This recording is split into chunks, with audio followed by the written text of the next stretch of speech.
One of my favorite classes to teach is general studio art because I get to teach the students pretty traditional things like drawing and painting, but then I can move them into printmaking. So we do like lino cuts and mono prints, things like that. And then we do sculptures, so they get to do a cardboard sculpture, a diorama.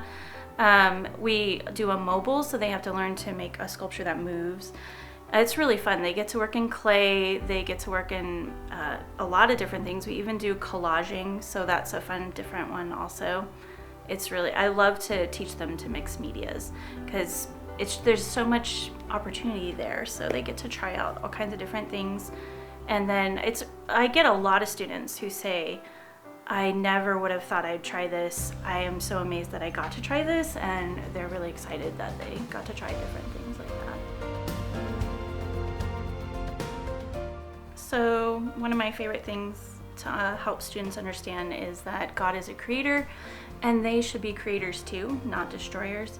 So, I mean, there's times for destruction, of course, of obviously heresies and wicked things, but really learning to see the world and create things the way God creates things, glorifying God with creativity.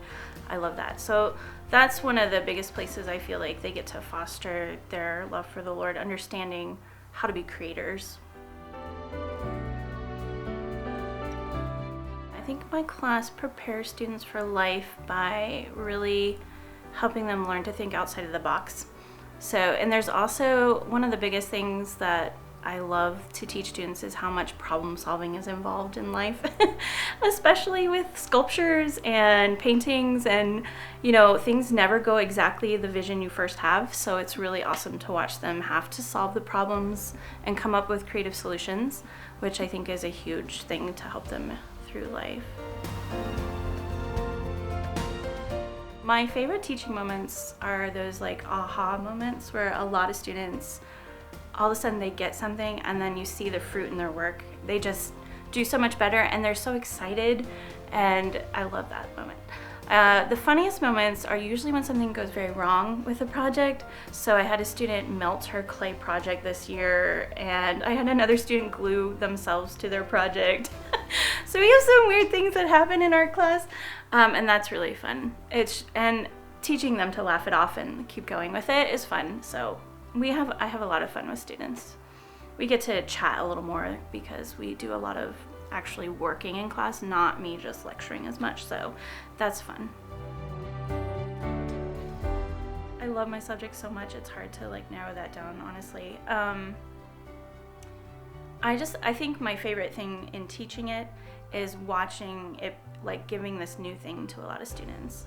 So just for a lot of them, a lot of the medias I give them are really new. Even in drawing class, a lot of them have never tried something like an oil pastel.